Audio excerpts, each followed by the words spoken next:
Hi, my name is Phelan Longmore, and this is a video for SCG Con 2019 Winter Snowpocalypse Roanoke. Let's do this!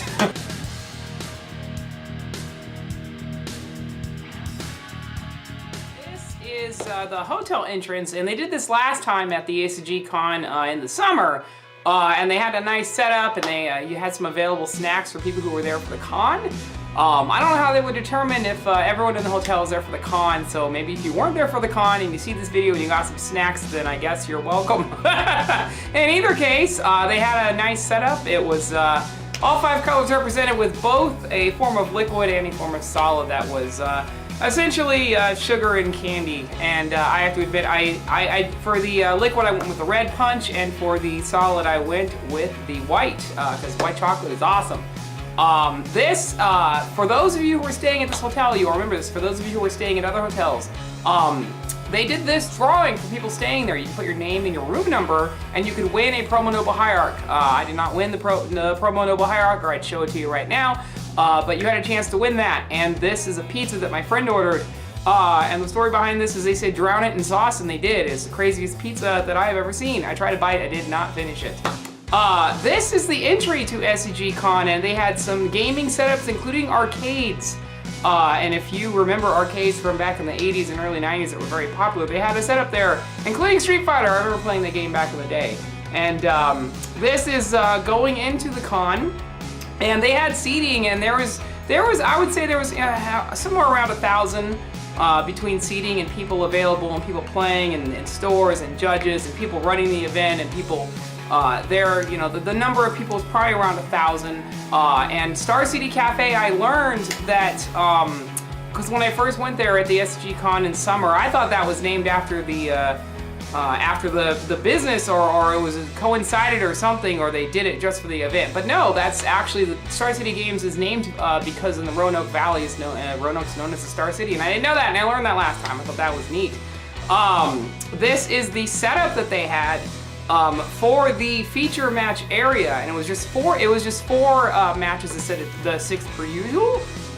This is going into, this is the judge area. There's always a judge area because the judges have to be able to do their part for the event, so they need an area for setup and for organization. This is the coverage team from the other side of the camera, or a different camera, I should say.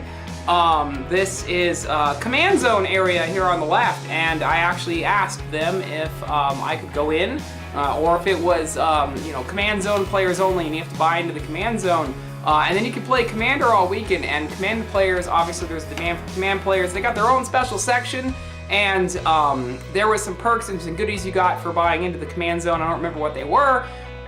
This is another section known as a VIP lounge. A lot of these big events will have a VIP section, and instead of red carpet, it was appropriately blue carpet, which coincides with the the main theme colors of Star City, as you've seen. Or maybe it was just a coincidence and it was not planned. I don't know. This is someone I know in the community who also does altars. I do altars myself, and if you know Peach Squeeze Altars, this is Peach, and we've talked to each other multiple times via the internet, via in person, and she was there doing some altars. And as you know, for those of you who were at the event, Sunday got shut down because of weather, but Friday and Saturday they're at the booth doing the altars. These are some of the altars she does. Everybody has their own style, and at the risk of burning my own work, because I just do a few things. A lot of the stuff I don't do is the type of stuff that most altarists will do, and that is custom art. And she does, she'll do more than just border extensions. I mostly do border extensions, but she does. She could change the art into pretty much whatever you want. One of the decks that she had on display that she entirely did was all Zelda themed. This is the Gold Rush Mythic Madness. If you don't know about this, at the event, they everybody who entered events, aside from the main event, got a chance to get mythics. And I heard of stories of people getting stuff from Comet Storm to Mox Opals and Liliana the Veils all weekend. This is a cosplay that they had going on. They had a cosplay setup, and I showed one frame earlier. I didn't talk about it because I was talking about something else. But they had a cosplay setup, and they had a top 8 for the cosplay, and you could actually win cash prizes. And I believe there was around a dozen or so that entered the contest that they did on Saturday. It's a good thing they did it on Saturday because, again, as you know, Sunday was essentially, the annual average snowfall for the valley happened in one day, which is a lot of snow. That is Ward, one of the Star City regulars, and he's just doing announcements, and they're starting at one of the tournaments, and I believe this was on Friday morning, but I could be wrong. I don't actually remember at this point. But the communication and the sound from any part of the room, whenever they were making announcements, I was able to hear it just fine. Sometimes when you go to a venue, the sound is a bit of an issue, and sometimes in certain parts of the room you can't hear. I had no issues in any part of the room. If I wanted to stop and listen and pay attention to what they were talking about, I could make out what they were saying. So good job on the venue and the sound guys for that. This is the, I believe this is the main event.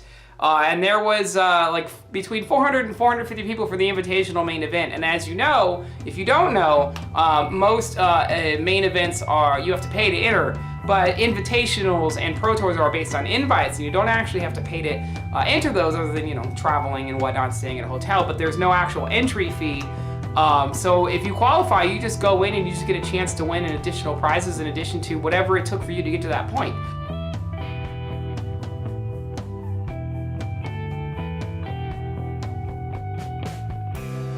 Spoiler alert. It was Jessup, one of the Jessup brothers, that won that on Sunday. They were able still to do the top 8s and the required main event tournament finishes in spite of being able to not do anything else as far as it being close to the public. I don't know what phone calls they made, but the fact that they were able to do that's pretty awesome, so good job on that. This is me and Peach just kind of being silly. But she's always positive to talk to, and again, if you're into altars, there's a pretty good altar community out there. I do them myself, as you probably know. Peach does altars. There were some other people there doing altars. Ferris does altars. Hurley Burley altars have been doing altars for a long time. There's lots of people in the community who have been doing altars. This is this is another shot of the command zone, and pretty much. After the event, I tried to take some recordings and get some stuff going down, and this is pretty much describes the event. I would say going, if you're thinking about going, definitely go to this event. This is a pinnacle event for casual players and you know, serious players alike, because there's a lot of fun stuff going on as well. And this is Sunday morning. This is after the storm started coming in. The hotel, went in through the hotel. I was there with some friends. I stayed.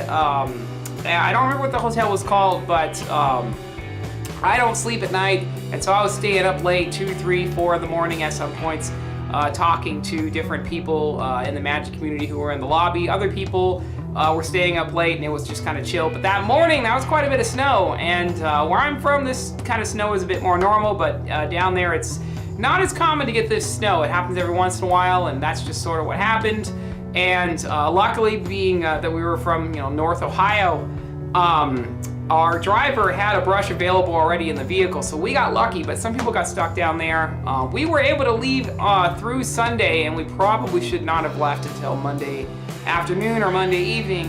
But in either case, that is some highlights from SCG Con. If that helps anybody who didn't get to go, you get a bit of a feel for the experience from one person's perspective.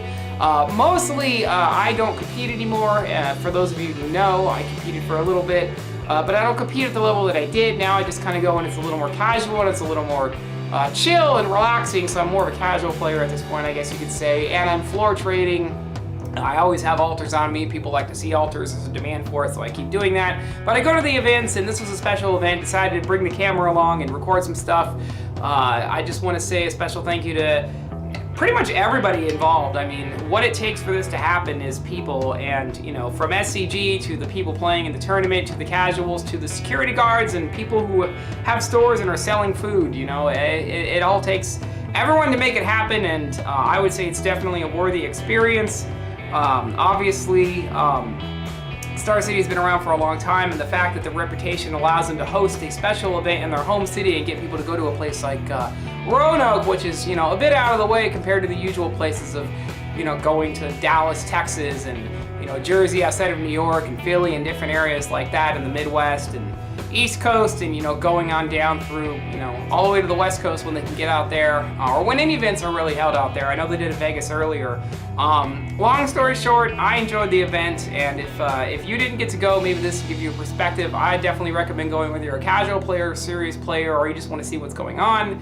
And it's with the announcement recently about esports and pouring $10 million into the game.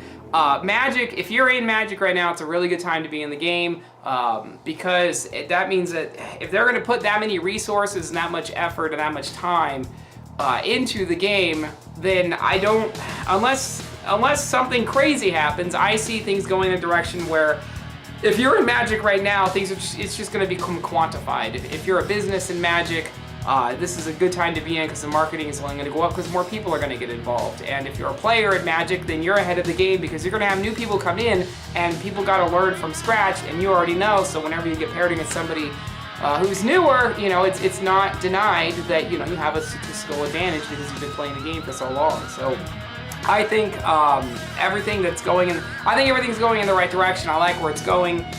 You know, as far as Magic goes and as far as the con goes, I know they're doing another one in the summer. I'm 99.999% certain I will be there as well. And if you want to see me personally before the next event, I'm going to go to the Columbus Open at the beginning of January. I go to these all the time. Bring all this on the trade floor, and if you just want to play an event, there's a lot of Modern and there's a lot of team events especially coming up for Starcity Games, and Modern is really hot right now. It's a good time to get in Modern. It's a good time, and what I like about Modern is that it doesn't rotate like Standard, so you can invest, learn the format. The learning curve is heavier because there's a lot more diversity, a lot more decks. But once you get into the learning curve, it pays off, and Modern is going to be around for a while. So that's it. That's my insight. Hopefully that helps you out. I'm going to go away now, and hopefully we'll see you in the next one. And as far as this channel goes, I got a couple more Alter videos coming up, and then next year on this channel, I talk to MTG stocks off and on regularly, every here and there or so. And I was able to get their permission to, if I wanted to make videos and use their graphics. I like their graphics. So we will be going into the finance a little bit on this channel for this channel. So that's it. That's the news. That's the con. And there's nothing more to add to that. See you in the next one. Sweet.